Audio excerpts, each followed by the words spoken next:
뉴코리아 시네마 주도할 신인 감독들의 활약 기대.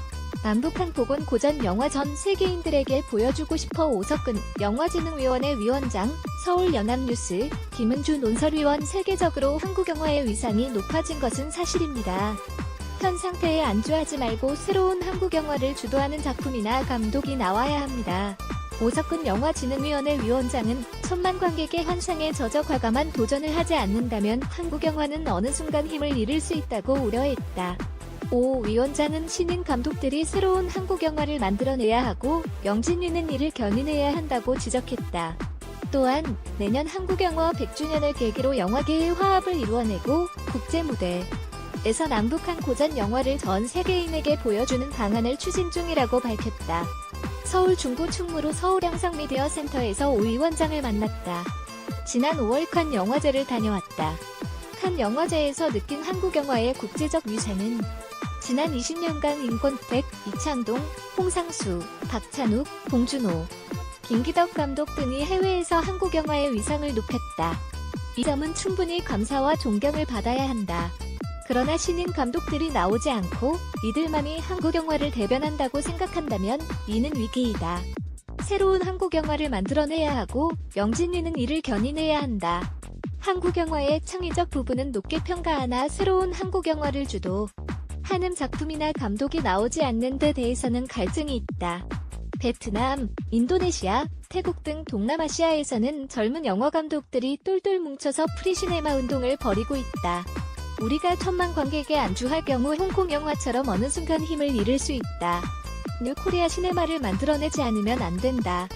칸 영화제는 정치적이다. 한반도 정세에 관심이 많다. 내년 한국 영화 100주년을 맞아 칸 영화제에서 특별 프로그램을 기획하는 방안을 칸 영화제 측과 논의 중이다. 북한도 참여하면 더욱 좋을 것이다. 남북한에 복원된 고전 필름을 칸 영화제에서 전 세계인들에게 보여주는 것은 의미가 있을 것이다. 내년이 한국 영화 100주년이다. 100주년이 갖는 의미는 한국 영화 100주년은 중요한 상징이다. 새롭게 도약할 좋은 기회이다.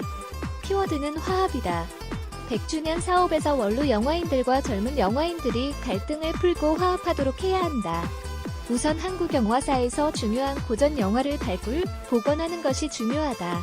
북한도 함께하면 좋겠다. 월북 영화인을 포함해서 주요 영화인들을 재조명한다. 한국 영화 100년을 맞는 이 시점에서 우리 영화인들의 복지와 작업 환경을 살펴봐야 한다. 영화인들의 생활이 매우 어렵다. 천만 영화라는 환상에 가려져 실상이 드러나지 않았다. 100주년이라고 해서 행사만 할 것이 아니라 영화인 복지 문제를 공론화하고 싶다.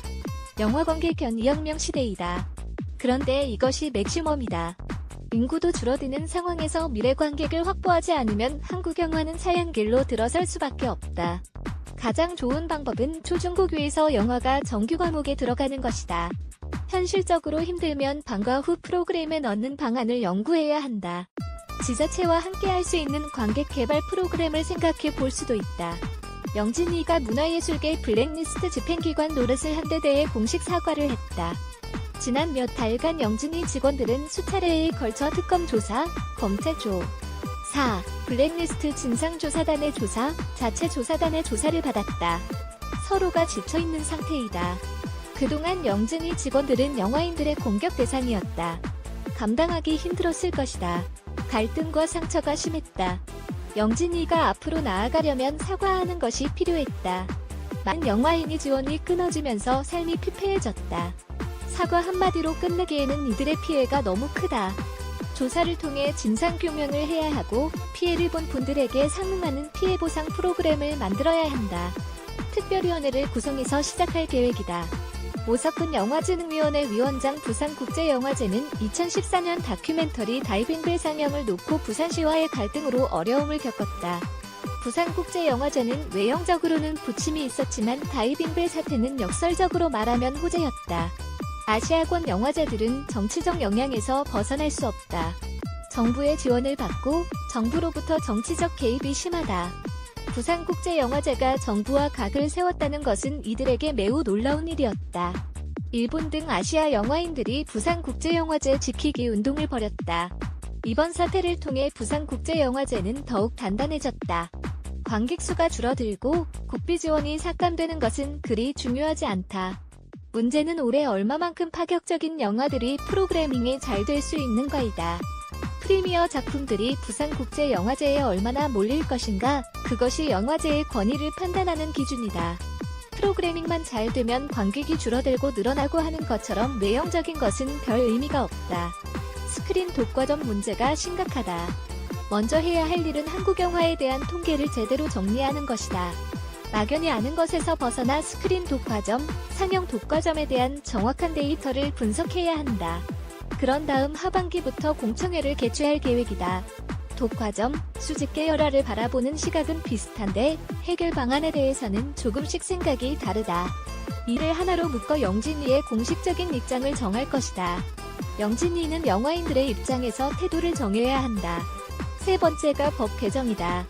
이를 위해 논의구조를 만들고 여론화해야 한다. 영진위가 할 수 있는 부분은 여기까지이다. 불공정 거래와 관련된 문제들, 예를 들어 초대권 남발 같은 사례들을 영진위가 수집해서 공정거래위원회와 함께 해결해야 한다. 정책 연구와 공정환경 조성이 영진위가 중요하게 해야 할 일이다. 다양성 영화진흥 방안은 대기업에서 만드는 영화 말고 20억 원에서 50억 원 정도의 예산으로 제작한 규모는 작지만 작품성이 있는 영화를 다양성 영화라고 한다면 우리나라는 잘 만들 수 있는 환경은 된다.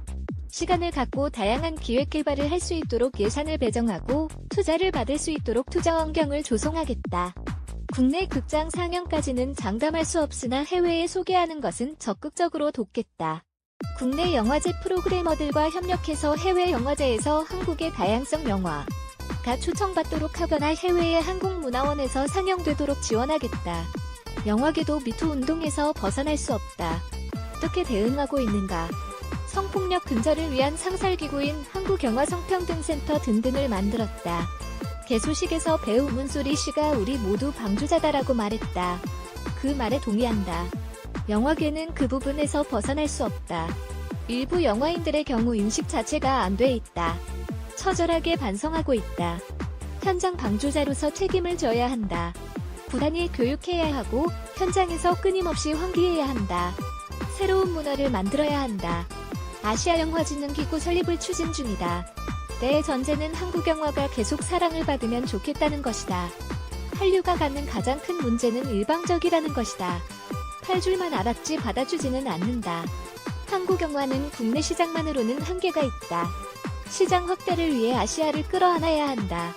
아시아영화진흥기구를 만들어 그 안에서 인적교류를 하고 페스티벌 정보, 아카이빙도 나누고 교육도 이야기할 수 있다. 아시아 영화의 동반 성장을 위해 우리가 주도해서 장을 만들자는 것이다. 제22회 부산국제영화제를 방문한 문재인 대통령 2017-15 지난 1월 취임한 오석근 영화진흥위원회 위원장은 한국영화아카데미 출신으로 내 멋대로 해라 1991, 101번째 프로포즈 1993 등의 영화를 감독했다. 부산국제영화제가 출범한 1996년부터 1999년까지 부산국제영화제의 사무국장을 지냈으며 2010년부터 2016년까지 부산영상위원회 운영위원장, 2016년부터 2018년까지 부산국제영화제를 지키는 시민문화연대 공동대표로 활동했다.